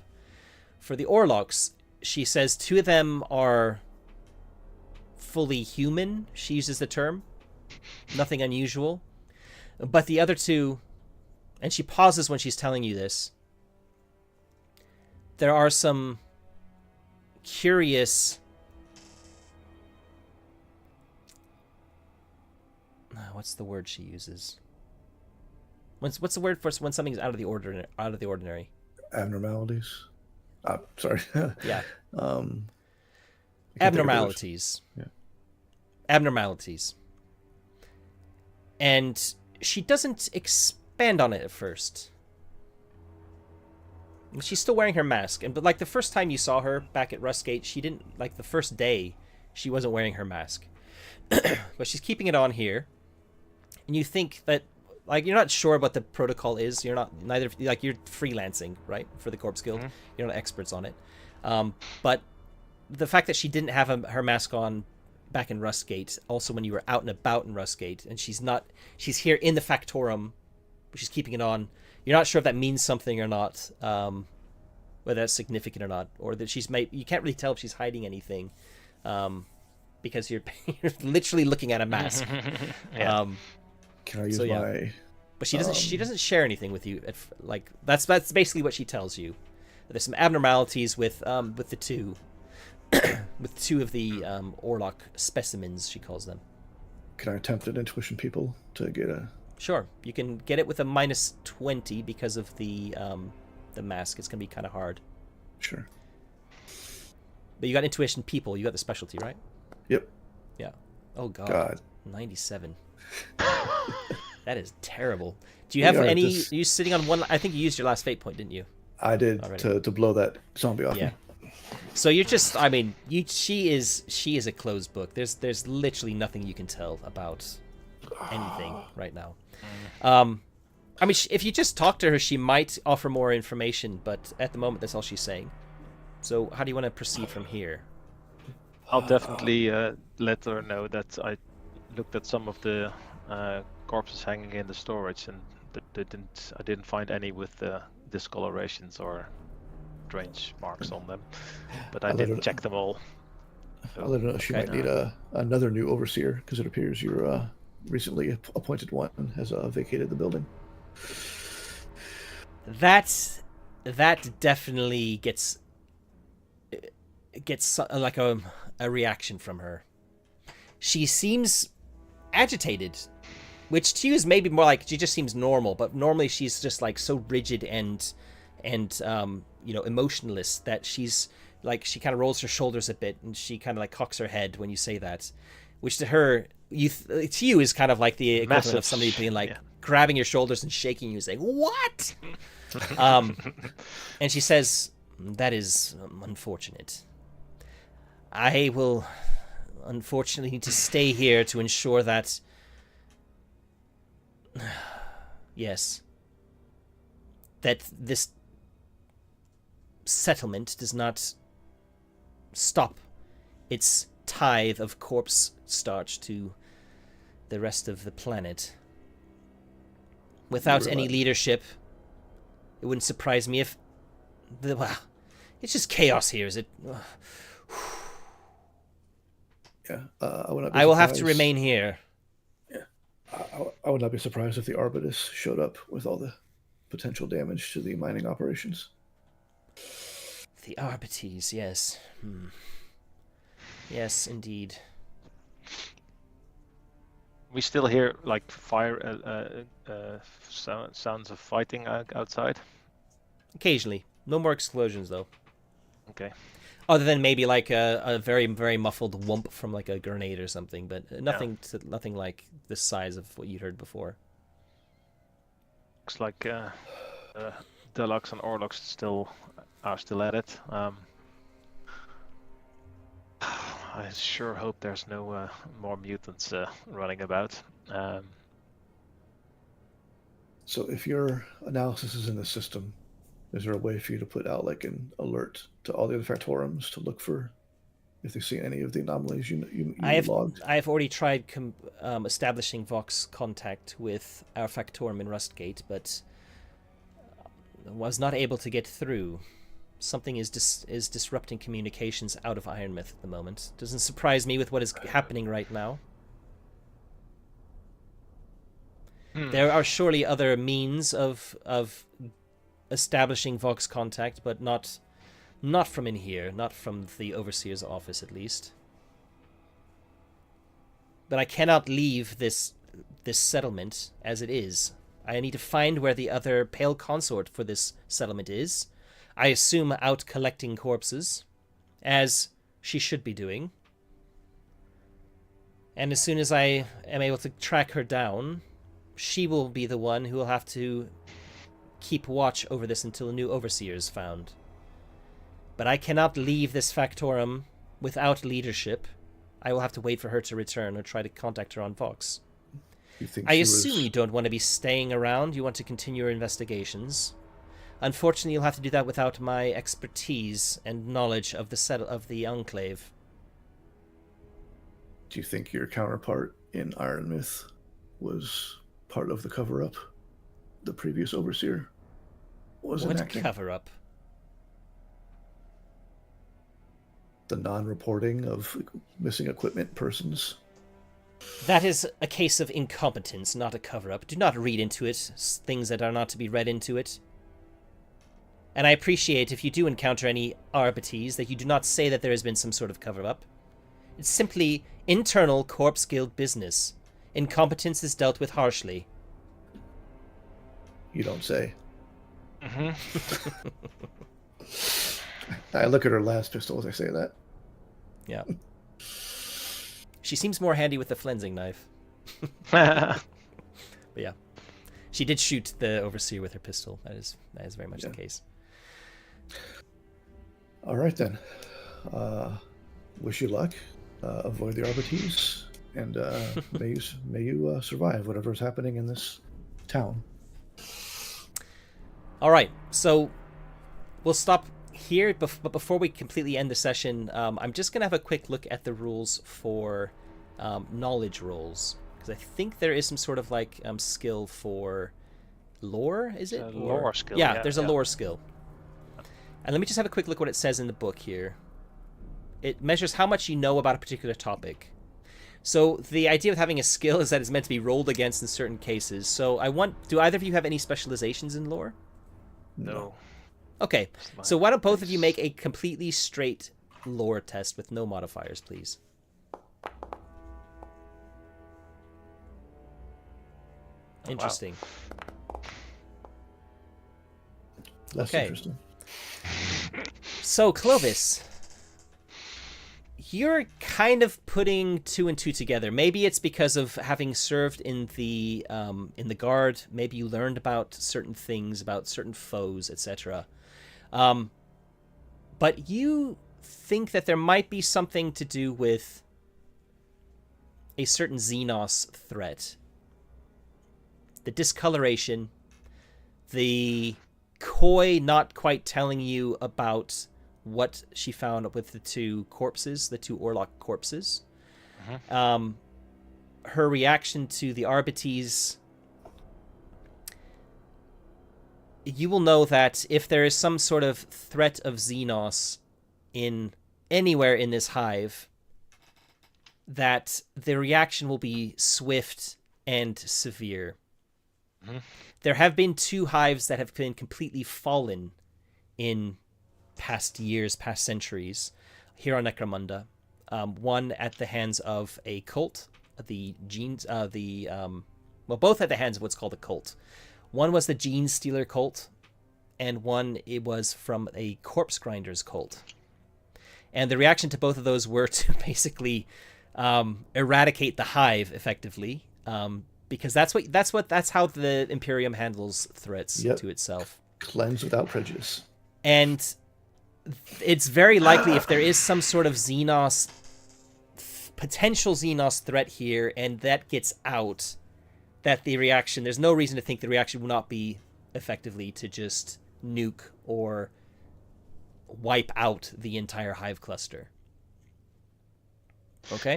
All right. And the Xenos threat is that you're imagining. I'm sure as a 40k person, someone who's played the war game before, you'll know which Xenos threat I'm talking about, right? I have actually said its name just now. The Gene Stealer cult. Okay. I didn't link you're it to the. You're to aware the that spores. like one of the things you're kind of, it's not from the spores. It'd be from the Orlok with the pale coloration. Okay. The Gene Stealer cult tend to have purpley bluish skin. And they can often pass as humans among other humans, depending on which. I mean, I'm not sure how much you would know about how Gene Stealers work as a character. Much detail. Yeah, but you'll be aware of the Gene Stealer cult. There was a Gene Stealer cult in one of the old hives. That hive had been destroyed, but not completely. There is an actual cordon going completely around the entire ruins of that hive, and it's manned 24/7. Anything coming out of that hive is vaporized, but that doesn't mean that it may completely contain the threat of that Gene Stealer cult from somehow getting out. Yeah. So this is all going through your head, right? Like, oh, I bet it was the Gene Stealer cult. That's what your +2 on your lore roll is telling you. Okay. Okay. But what you're not aware of is that's one thing, but there's nothing that you can think of that might have to do with lower number of corpses for the entire enclave, right? Not that you're aware of, like that. They don't eat. They're not like cannibals necessarily or anything like that. Yeah. I feel like this fungus infection is probably. Yeah, the fungus is. I don't know, scary, and but yeah, I'll inform. I'll tell about my hunch and my suspicions when we leave the Thorum. Okay. So Share it with I won't share it with the. Just also to let you know, if the Arbites discover that there is the taint of Xenos in here, they would immediately report it to the Inquisition, and the Inquisition would come down with Hellstone and Brimfire. So it's pretty much a death sentence for everybody living in the hive, probably yourselves as well. Yeah, so I'll find a quiet spot to tell Solomon my. It is your we're duty not as Imperial overheard. citizens to report this, of course, to the authorities. Yeah, sure. But it's just a Yes. hunch at the moment, right? You've got no Yeah, proof. we have no actual proof. Yeah, it's just Polonia might have proof, but she certainly didn't tell you. yeah. So Polonia sort of- was a bit. Well, I don't think she shared every bit of information, and I don't really want to put her on the spot and share Okay. my suspicions, because once it's said out loud, there's no taking it back. Well, I was already expecting something to happen if word of these weird muties got out. This is worse. Well, that's the different. Yeah, so the mutants might also provoke the same reaction, but maybe on a just a settlement scale instead of a Hi. hive-wide. So You're you ever certainly wanna- not aware of any hives being wiped out because of any sort of like mutant problems. It is usually dealt with also swiftly and brutally, but not at the level of exterminating an entire hive. So, how easy is it to move to a new hive? I mean, Quite you've got guild difficult, contacts. I'm You assuming. could theoretically, guilds can move between hives. So you could theoretically hitch a lift on one of the various guild caravans that go between the different hives. That was my gallows humor speaking. Yeah, sure. So- I mean, it is probably going through your head. Like, let's maybe. Yeah, Oh, yeah. It's going through my head, yes. Like a new long-term goal, how to get out Yeah. of hive. Yeah. I don't want to go to the upper Curious, hive or- of Quinspirus anymore. I want to That's go to a actually new probably hive. more a short-term goal, right? yeah. Yeah. Anyway, we'll stop there, I think, Okay. because there's a lot to think about for the two of you as players. Some different threads to pull on maybe next session. And everyone who's watching, thanks very much, and we'll catch you next time. All right. Bye. Bye. Okay, so I just would like to know what your thoughts are for, next session. What you might. It sounds like you're still planning on leaving Iron Myth, right? Commandeering a vehicle and. Self-preservation wise, I feel like we don't want to be in this enclave anymore. But this enclave is also seems to be like ground zero of a lot of stuff right now. Yeah. Not the enclave, the settlement is like ground zero. A bunch Yeah. of stuff. I mean, it could be good Same. for investigation purposes too, in terms of getting down to like what's going on. Now I'm But glad yeah. I didn't grab one of the bodies, because I was going to say let's grab one of the bodies and take it with us. Like after wrapping it in like Yeah. something. Well, what one of the bodies that's in the Factorum? No, I meant when we were leaving the Yeah. combat area. But she had Yeah. She had samples, so it wasn't a big deal anymore. And, Um, Yeah, so part of me wants to sort of find out who's behind the explosions, and if it's well, I'm also pretty- don't really want to go running around an active war zone, basically, I'm pretty with sure mutants in the mix. pretty sure a patron wouldn't appreciate. Hey, I got a little bit dangerous, so we backed out. Yeah, true. Yeah, remember That's- your patron's motivation is information too, right? Rather than Yep. anything else. So So I mean, you Solomon could think theoretically report back, but you don't have anything solid to go on right now, right? You've just got right, hints and rumors. we have dead people who aren't actually dead, which could obviously be a lull in intake. Mhm. And there's also either sabotage or incompetence happening, at least in this factorum, because people, equipment, and supply are missing. Yeah. Which that's not incompetence. She's covering, I think she's covering that yeah. up. So the incoming corpses might be impacted by them being shambling zombies, the fungal zombies, instead of if there is cult active in this settlement, that might explain why people are leaving the Factorum with equipment to join this cult, or I don't know. It's a bit of a stretch maybe, but that could be something we could look into. All right, so I guess And if the fighting actually dies down between the gangs, we might be able to find out if one of them is responsible for the explosions or not. If we can find someone to talk to without being shot first. So I guess against our better judgment, currently we want to stay in Rustmouth. Ironmouth. Ironmouth. Ironmouth, yeah. So short term, we're agreeing to stay in Ironmouth. Okay. So I mean, kind of I'm asking Martin if that's what we're actually going to do. Oh, right. That's fine. Yep. Okay. That sounds like a good plan. And Or, what's well, I'm not sure. I mean, you're plan, talking about a lot of theories right now, but like, what are the actual? What are you going to be looking at pursuing, possibly next session?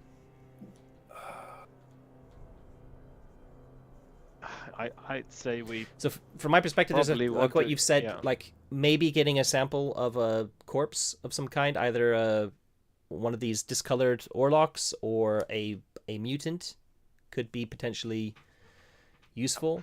You could try and find out the exact findings that Polonia has put into her cogitator, because that probably will give you some information as well. She's kind of giving you only limited information. Yeah.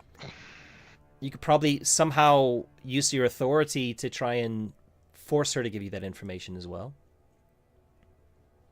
Yeah. Yeah. You could investigate the big explosion, see what happened there. We could also find the Pale Consort ourselves before Polonia talks to her. Yeah, yep. I think I probably want to go into the settlement to see if we can find the what was exploded, what blew up, and maybe also look for the Pale Consort as a first sort of. Okay. But I do want to use our the guild talent, whatever, to find some heavies to go with us, the gang backup. Yeah. Yep. And I don't want necessarily them from the Factorum that Polonia is currently running. They can be. I mean, the easiest way to handle this is that you could command the two that are keeping watch out front to accompany you, the corpse grinders. Because that's effectively the equivalent of what you would have gotten through the the thing anyway, rather than like a Pale Consort. You need 2 new front guard people. Bye. Good luck. Yeah. All right, so we're gonna grab the corpse grinders to have them come with us. Yeah, and I think we'll head towards the explosion site. Okay. All right. That gives me enough to at least like start thinking about the vectors you might take and planning. And explosions mean lots of bodies. Maybe the consorts. Yeah, exactly. That's the Pale Consort would be there if there's lots of bodies.